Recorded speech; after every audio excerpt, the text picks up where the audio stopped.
Today, we're heading 5,000 feet up into the stunning French Alps to discover a hidden gem, a 19th century barn converted into a cheese farm and restaurant called l'Alpage de l'Héron, tucked away in a scenic valley by a serene lake. This place is every bit as charming as it sounds, and we're going to uncover their cheese-making secrets and meet the humble farmer turned restaurant owner who started it all. Like finding any hidden treasure, the journey there will be challenging, but embracing the adventure is worth it for the stunning views and the mouth-watering food awaiting us at the top. Join me on the ultimate Alpine escape as I show you why I'm falling in love with the French Alps. Our journey kicks off here in Les Carroz, a charming little ski town in the Alps that I now call home. We set off bright and early to catch a ride on the telecabins in our village, which will take us up to the trail leading to the cheese farm. Outside of ski season, lift tickets are only €4, and lucky for London, it's a dog-friendly ride so our sweet girl can join our adventure. Blondie, you ready to go on the telecabin? I've probably ridden a gondola maybe twice in my life, so even this experience is exciting for me.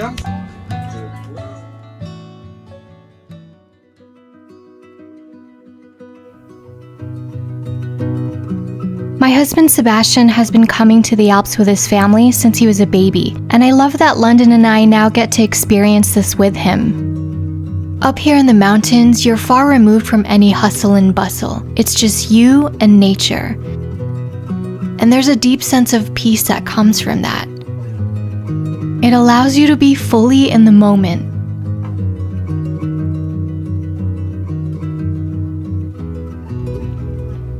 When we reach the top, it's buzzing with locals and families zipping down the trails, and I realize that there's so much more to the Alps than its beauty and tranquility.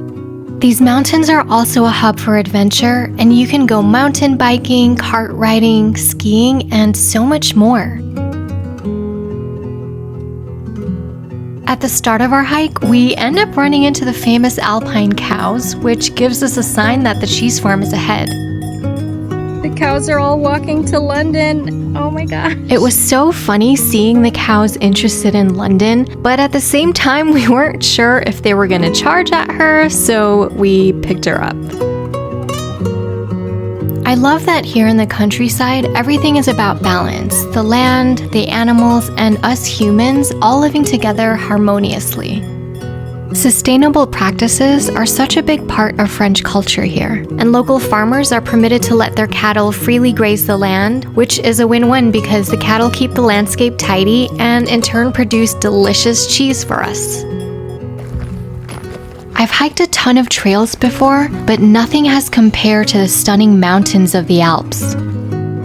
It's even more jaw-dropping in person.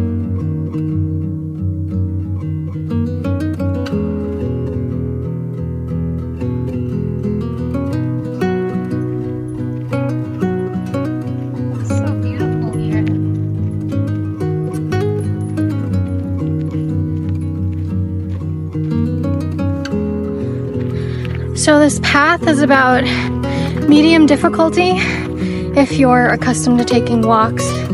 But you have to remember this is uphill and the elevation is really high too. So there are moments where I'm breathless. But the views will also leave you breathless.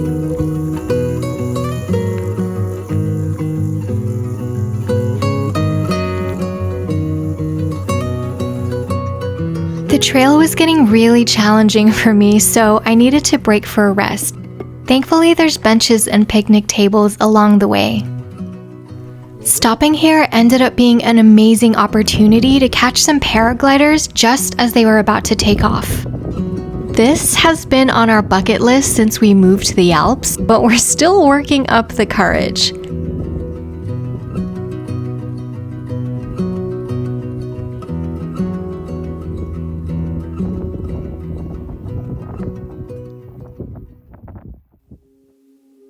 We've been hiking for about 40 minutes and we finally spot the cheese farm in the distance. At this point, we're really hungry, but before we eat, we're in for a treat first.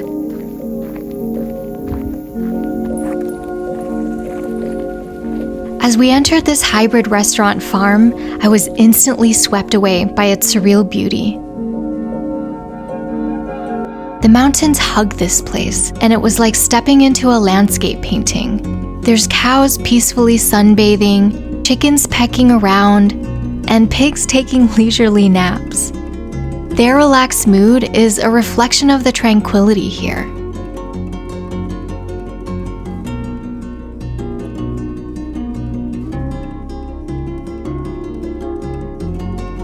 This place feels like a haven untouched by time, where tradition and nature coexist in perfect harmony. We've timed our arrival for 10:30 a.m. sharp, just in time to sneak a peek at their production facility and learn all about their cheese-making process. This is Leticia. She's here at the restaurant every day making fresh cheese, and today she's showing us how to make tome de Savoie, which is a staple Alpine cheese. The process begins with fresh raw milk collected from the cows grazing right here on the farm. Leticia partially skims and heats the milk in a large copper cauldron. She then adds rennet, which is a natural enzyme that coagulates the milk and forms the cheese curds. Pendant que ça chauffe et que ça brasse, moi il faut que je m'occupe de celle-là, c'est celle d'hier. Je vais les mettre dans le sel. Je les mets sécher là à côté. These curds are cut, stirred, and then transferred to round molds. Pressing the molds helps to remove the excess whey and allows the curds to knit together and form the cheese. The final touch in this process is adding salt. And then the cheese is ready to rest in a cave-like cellar. Here, the cool, humid conditions kickstart the aging process, which can last anywhere from a few weeks to a year. Commence à être vieille. Il y a des gens qui aiment bien quand elles sont très très vieilles. Mais ça pique un peu. Leticia regularly turns and brushes the tome cheese to develop its distinctive, flavorful rind. The longer the aging, the deeper and more complex the flavors become. The unique cheeses here get their amazing flavors from the plants and grass found exclusively in this region, so you really can't find anything like it anywhere else. As big cheese lovers, this was such an amazing experience witnessing how it's made firsthand.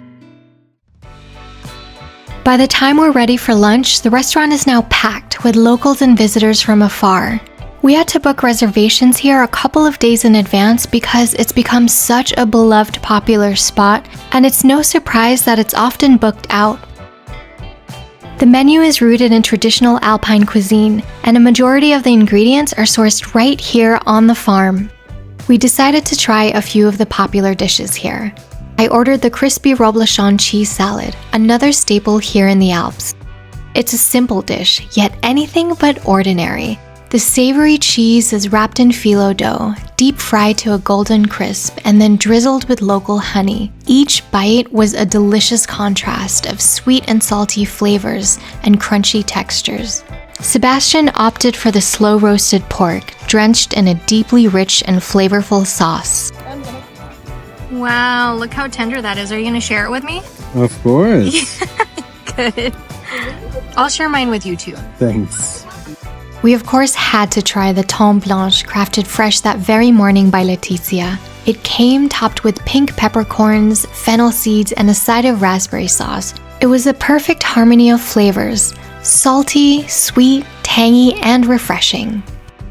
Sebastian's favorite dish was the croûte savoyarde, a thick-cut homemade bread topped with local mushrooms and smoked meat, smothered in two regional icons, Comté and Beaufort cheese. It's then baked to creamy decadence.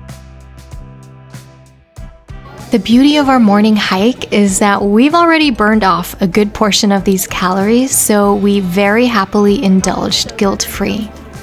If you're wondering what happened to London, we let her off leash the whole entire time. She's been roaming the farm freely and making new friends, but she was good about checking in with us and bringing her new friends with her.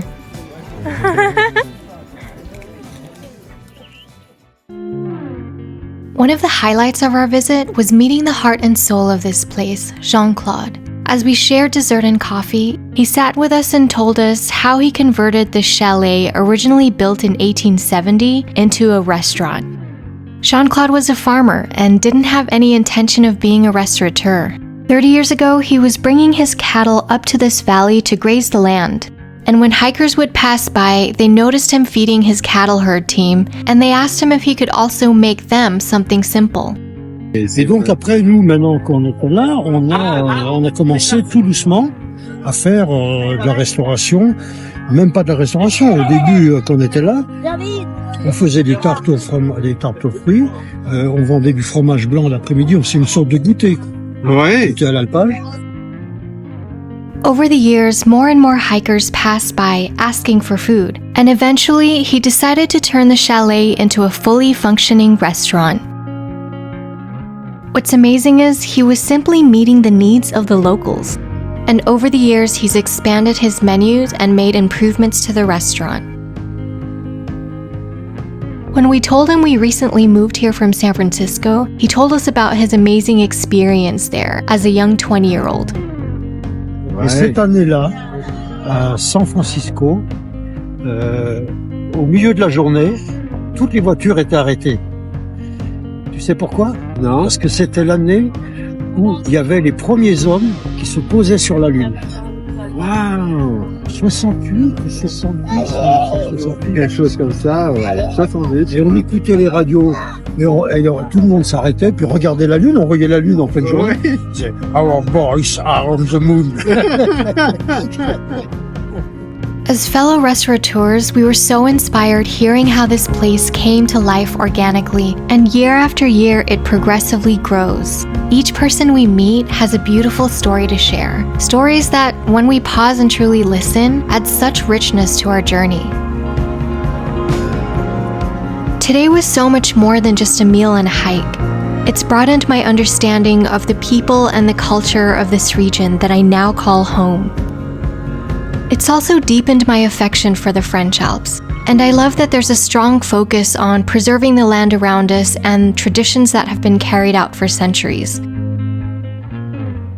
My hope is that watching this inspires you to get out, go on more adventures, and connect with the people and nature around you. And maybe even one day you'll find yourself in the awe-inspiring Alps.